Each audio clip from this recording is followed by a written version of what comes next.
So we have some breaking news. Looks like this recent Monmouth national poll makes it look as if Bernie Sanders might be a statistical inevitability. Let's go ahead and talk about it.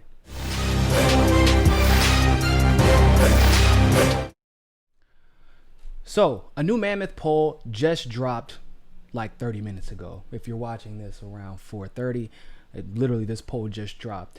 And funny enough, I was actually contacted in advance because one of my colleagues has a consultant friend in Washington and was telling me that this poll has the DC Beltway scared.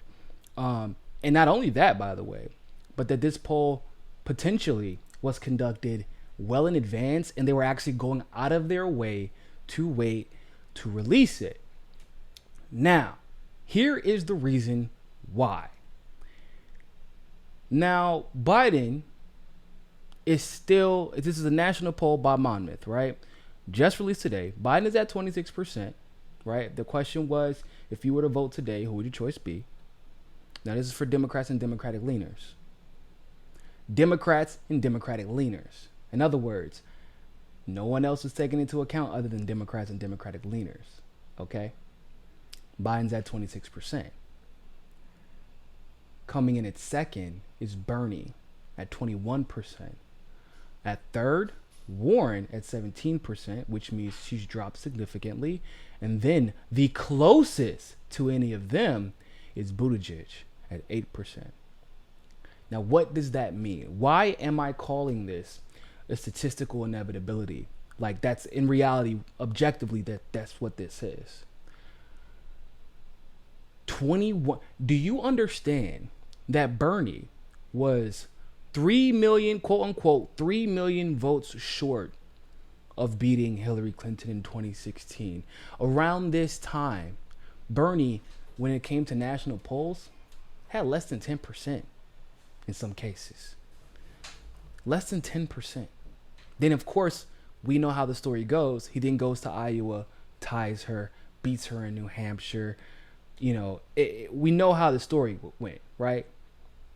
That was without the black vote at large, which he will definitely do much better in this go around. That was with no name recognition to low name recognition, which obviously he does not have that problem anymore. That's with little to no money at the time, a problem he doesn't have anymore. And that was with Democrats being basically bought off at large by the Hillary Clinton machine, which obviously is not the case anymore. So when you have a poll, a national poll, where 830 plus people were asked with a 3.2% margin of error, and those people are asked, only Democrats and Democrat leaners, who are your choices if you had to pick today? And Bernie Sanders is your second. 21% said Bernie Sanders was their second choice. 21%. Now, ladies and gentlemen, I've said this time and time again. 37 open or semi-open primary states. Do you think that it will only be Democrats and Democratic leaning voters who will be voting in these Democratic primaries? Do you think that there aren't conservative leaning independents that will vote for Bernie Sanders? I think so. Do you think that these lists are basically, because they even admitted, they said that the list that they conjured up was like Monmouth chose the methodology. They created their own reasons as to why they picked these particular people on this list.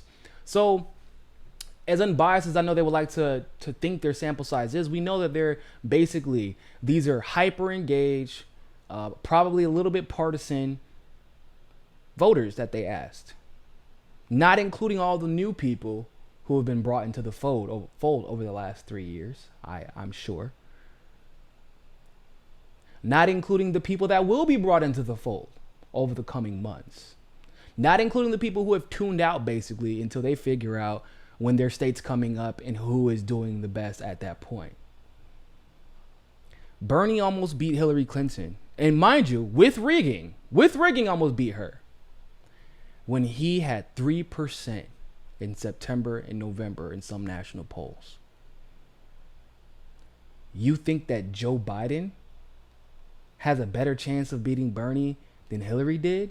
They could rig it, and I still don't know if Joe Biden has a good chance to beat Bernie Sanders. Like, has a chance. I don't think that he has a chance. That's what I'm saying. This is great news. This shows that through all the nonsense, through all the BS, no pun intended, through all the smears, through the silence, the media silence, because the media has largely been silent on Bernie's campaign unless it's to cover him negatively. The mainstream, I mean. Through all of that, it has not mattered. People have seen through the nonsense. Remember what I told everybody? I said when Warren started climbing, we always said that legitimately, because Tulsi took out Kamala, Warren was really going to be the biggest threat because she can pretend to be Bernie without being him, and the establishment would not push back. However, she tried that in the beginning and it wasn't getting her a lot of traction. Why wasn't it getting her a lot of traction? Well, because she wasn't getting the disproportionate amount of coverage that she was getting once they figured out that Kamala was no longer going to be a factor. Now, when Kamala stopped being a factor, Warren started getting disproportionate coverage, and of course she shot up in the polls. What a coincidence. It's almost like that's the same thing that happened to Joe Biden when he first announced. He shot up in the polls for obvious reasons because he's the former vice president, but also they were giving him disproportionate coverage. When Kamala first announced, she was doing well in the polls, and because she was getting disproportionate coverage. Then Warren starts doing well. Beto actually started doing well first in the polls, but not in donations, and it wasn't adding up, right? And then when he stopped getting that coverage, his campaign began to shrink. And so did his polling numbers. When Warren was getting the coverage, her numbers started soaring. After the last debate, hasn't been getting that much coverage, huh? Not as much as she would like, not as much as she was when they were trying to make her the promised one. Then she falls again. So what this tells me is that the only way that the rest of these candidates has a chance to beat Bernie is if the media gives all of them a ridiculous amount of coverage. But obviously that's impossible. It's literally impossible. They have to pick a couple out of the establishment field. But they tried it, and they can't figure out the one to win. They can't figure out which one, because none of the establishment candidates can be Bernie. We've been saying this. I don't have any fear. My only fear is that Donald Trump can play dirty. That's the only reason I have a little bit of fear about whether or not Bernie can beat Donald Trump. Not because of Bernie per se, but because Trump is a very Weasley conniving guy. Like, this is how he plays. But at the end of the day, the Democrats, just statistically, if we're looking at the raw numbers, they were never a chance. They never had a chance against Bernie Sanders. I've been saying this.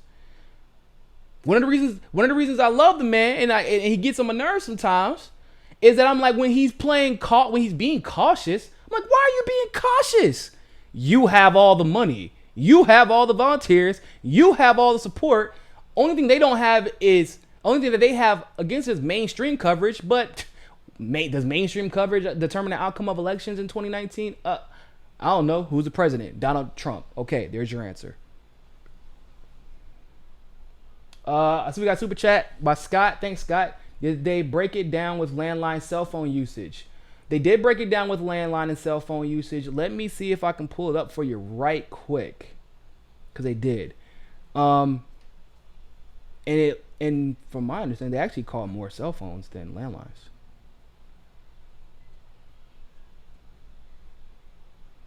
So 363 people contacted by a live interviewer on a landline, 540 contacted by a live interviewer on a cell phone. So that answers that question. And so the only one who was beating him, quote unquote, in just raw polling, who are you going to pick today, is Biden by 4 points with a 3.2% margin of error. Right? It's 3.2? I want to make sure I got that right. 3.4. My apologies. 3.4% margin of error. So, what? Biden might be beating him by 1 point? But we know what that means, right? We know what that really means. It means you're done. Because no conservative is voting for Biden. No conservative no Republican, I should say, especially after this Ukraine gate nonsense, they are not going to vote for Biden. No conservative, no Republican is going to vote for Warren. None. Not a single one will pull that thing for Warren. They will, however, vote for Bernie. I'm not sure if as many will vote for him this time as last time for various reasons. However, more will vote for him than for Warren, Buttigieg, or Biden. That's a fact. The next closest, the only person beating him in raw polling is Biden. The only person beating him in favorability by only 4 points is Warren. But as we know, unfortunately, sometimes favorability doesn't determine the outcome of an election. But if you're at over 70% in favorability and 21% in the polling, when the next highest up is Joe Biden at 26%, but it's a 3.4 margin of error, statistically, you're damn near tied with Joe Biden. And if statistically, right now at this very moment, you're tied at Joe Biden, that means the election is yours. In Bernie Sanders' case, very specifically, because it's a unique situation for him that we really have not seen in history before. The election is his to lose now. What this all means is that Bernie should go harder. He does need to start looking. He has to strategically start planning on, one, beating Trump, and two, proactively preventing election fraud against him. Has to.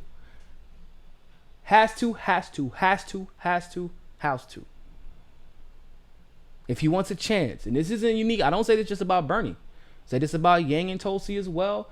Marianne Williamson, she obviously doesn't have as good of a chance to be impactful. But if you want to even think about having a chance to win, you got to prove that you're willing to challenge election and fraud. And so that's going to be the biggest challenge for Bernie. Because this issue is going to come up in the primary election unless they concede. But here's my biggest fear. If they concede, then they're going to actively try and rig the vice presidential nomination. That's what they're going to do. If they concede. Now, if Bernie has to fight every step of the way, then Bernie's going to do what the hell he wants to. But if they concede, then I do believe that Bernie may capitulate a bit there. That's my fear. That is my legitimate fear. But, hell, maybe if Bernie picks Tulsi Gabbard and just says, you know what, I'm done with the Democratic establishment, I'm going to go all in. You might see, once again, you might see this might be the first election where 50 states are won by a president-vice presidential tandem. You really might see it. Now things can change. Things can change from now to, July in 2020. But in Bernie's case, I'm just speaking about Bernie specifically, whenever things change, it usually favors him. Things changing usually means he gets more money. He's getting more exposure. He's won a few states. He's won a few states handedly. So just from what we know historically about Bernie's campaign, the establishment might have a problem on their hands that they don't really have a solution to right now. And Lord knows, that's a good feeling. That is a good feeling to have.